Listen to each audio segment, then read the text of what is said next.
Credit കാർഡിന് അപേക്ഷിക്കാൻ നമുക്ക് യോഗ്യതയുണ്ടോ എന്ന് എങ്ങനെ പരിശോധിക്കാം? ക്രെഡിറ്റ് കാർഡുകൾ ഷോപ്പിംഗ് വളരെ എളുപ്പവും സൗകര്യപ്രദമാക്കി മാറ്റുന്ന ഒന്നാണെന്ന് നമുക്കെല്ലാവർക്കും അറിയാം. എങ്ങനെ ക്രെഡിറ്റ് കാർഡിന് അപേക്ഷിക്കാൻ സാധിക്കും, അതിന് നമുക്ക് യോഗ്യതയുണ്ടോ എന്നതാണ് ഈ വീഡിയോയിലൂടെ നമ്മൾ നോക്കുന്നത്. നിങ്ങൾക്കെല്ലാവർക്കും എൻ്റെ യൂട്യൂബ് ചാനലിലേക്ക് സ്വാഗതം. നിങ്ങൾ ആദ്യമായിട്ടാണ് ഈ ചാനൽ കാണുന്നതെങ്കിൽ സബ്സ്ക്രൈബ് ചെയ്ത് സപ്പോർട്ട് ചെയ്യുക. ക്രെഡിറ്റ് കാർഡുകൾ വഴി ഉപഭോക്താക്കൾക്ക് റെയിൽവേ സ്റ്റേഷനുകളിലോ വിമാനത്താവളങ്ങളിലോ റിവാർഡ് പോയിന്റുകൾ, ഡിസ്കൗണ്ട്, ലോഞ്ച് ആക്സസ് എന്നിവ നേടാൻ സാധിക്കുന്ന ഒന്നാണ്. ഉടനടി പണമടയ്ക്കാതെ സാധനങ്ങൾക്കും മറ്റു സേവനങ്ങൾക്കും പണമടയ്ക്കാൻ ഇത് ഉപഭോക്താക്കളെ അനുവദിക്കുന്നുണ്ട്. നിരവധി ഡിസ്കൗണ്ട് സൗകര്യങ്ങളും ക്രെഡിറ്റ് കാർഡ് വാഗ്ദാനം ചെയ്യുന്നുണ്ട്. എന്നാൽ ക്രെഡിറ്റ് കാർഡ് ലഭിക്കാൻ നമ്മൾ യോഗ്യരാണോ എന്ന് എങ്ങനെ പരിശോധിക്കാം? ക്രെഡിറ്റ് സ്കോർ എന്ന് പറയുന്നത് ഉപഭോക്താവിന് സാമ്പത്തികമായി എത്രത്തോളം ഉത്തരവാദിത്തമുണ്ടെന്ന് വ്യക്തമാക്കുന്ന ഒരു രേഖയാണ്. ക്രെഡിറ്റ് സ്കോർ കുറവാണെങ്കിൽ നിങ്ങൾക്ക് ക്രെഡിറ്റ് കാർഡ് എടുക്കാനുള്ള യോഗ്യത കുറവാണ്. അപേക്ഷിക്കുന്ന സമയത്ത് ബാങ്ക് നിങ്ങളുടെ ക്രെഡിറ്റ് സ്കോർ പരിശോധിക്കും. നിങ്ങളുടെ ക്രെഡിറ്റ് ചരിത്രം, പേയ്മെൻറ്റ് ചരിത്രം എന്നിവയെക്കുറിച്ച് അറിയാൻ ഇത് ബാങ്കുകളെ അല്ലെങ്കിൽ ധനകാര്യ സ്ഥാപനങ്ങളെ അനുവദിക്കുന്നുണ്ട്.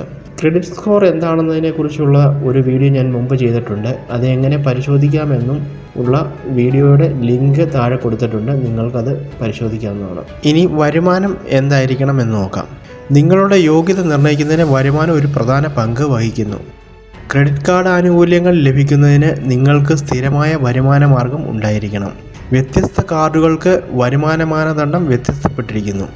ഉപഭോക്താവിന് നൽകിയിട്ടുള്ള ക്രെഡിറ്റ് കാർഡ് പരിധിയും വരുമാനത്തെ ബാധിക്കുന്നുണ്ട്. ഇനി പ്രായം.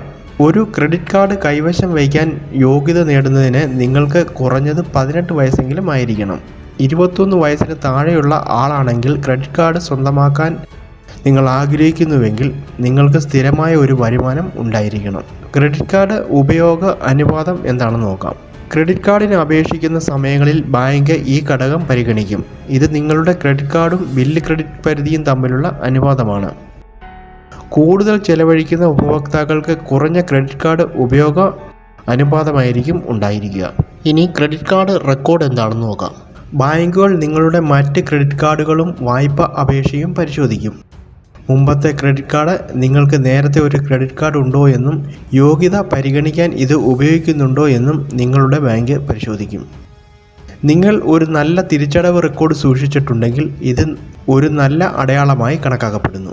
ഇന്ത്യയിൽ മാത്രം ലഭ്യമാകുന്ന ചില ലൈഫ് ടൈം ക്രെഡിറ്റ് കാർഡുകളെക്കുറിച്ചുള്ള ഒരു വീഡിയോയും മുമ്പ് ചെയ്തിട്ടുണ്ട്. അതിൻ്റെ ലിങ്കും താഴെ കൊടുത്തിട്ടുണ്ട്. നിങ്ങൾക്ക് അതും ചെക്ക് ചെയ്യാവുന്നതാണ്. മറ്റൊരു വീഡിയോയുമായി മറ്റൊരവസരത്തിൽ കണ്ടുമുട്ടാം. അതുവരേക്കും നന്ദി, നമസ്കാരം.